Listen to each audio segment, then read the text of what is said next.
Did you know you can eat stinging nettle without cooking it? Let me show you one of my favorite recipes, raw nettle pesto. Hi, I'm Orion.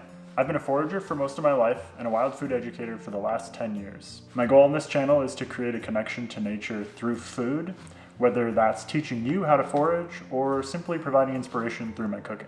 For this recipe, we'll need fresh, cleaned nettles, an acid like lemon juice, I'm using apple cider vinegar, some nuts, I have black walnuts and hemp hearts or hemp seeds, salt, pepper, some oil, I'm going to use a mix of avocado and olive, and a food processor. Place all of your nettles into your food processor. Feel free to wear gloves at this stage. I'm pretty used to the stings and these aren't really stinging me much, so I'm not worrying about it, but they will sting you, so be careful about that. And then add in about 2 tablespoons of acid. Juice from a whole lemon would work. Like I said, I'm using apple cider vinegar. I'm gonna start pureeing the nettles with the acid, and as they're going, I'm gonna stream in some oil. We've got a nice puree. I'm going to scrape down the sides and add in another splash of acid because I think it needs a little more. So use 2 to 3 tablespoons of acid. Let that go for another minute or two.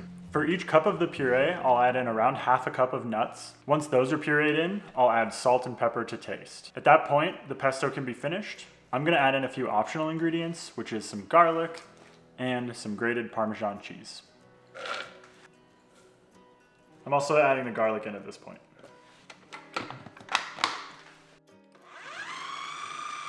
After adding in the nuts and garlic, you can stream in a little bit of oil to change the consistency to your preference. I'm gonna add a little bit more.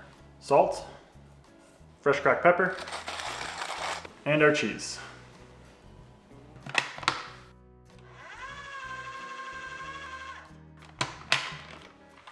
Let's give it a taste.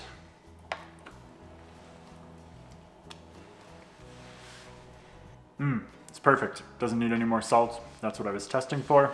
It's got a nice savory green flavor from the nettles. If you've never had nettles before, they're delicious. A little bit of cheesiness, of course, from the Parmesan. And then that slight bitterness from the black walnuts, which is what I wanted. If you don't like that flavor, just use a different kind of nut. Pine nuts would be great, or normal walnuts. Hickory nuts, if you could get them. Anything like that would be wonderful. So as you may know, while being a wonderful edible plant, stinging nettle has stingers.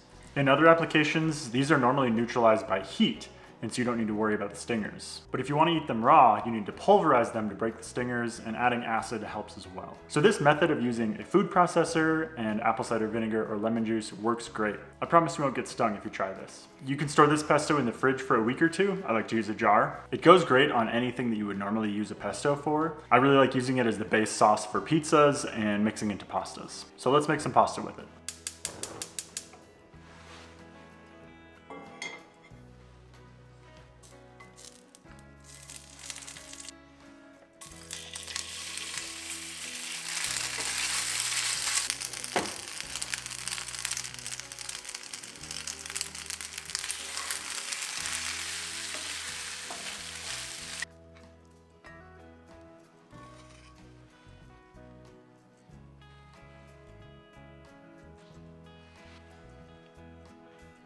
I added a little piece of basil and some violets to be fancy. Let's give it a try. It's super good. If you've never had nettles before, I would highly recommend trying to forage some yourself. They're really common in much of North America. This is one of my favorite recipes to use them in, but they're also great in soups and stews. They make a wonderful tea. They're really high in protein, and they're even great just steamed and eaten as a green. If you like these wild food cooking videos, check out this one here where I make fried mushrooms using 1.5-year-old canned pickled chicken of the woods. And until next time, thanks for watching. Now I'm gonna go eat this whole bowl of pasta.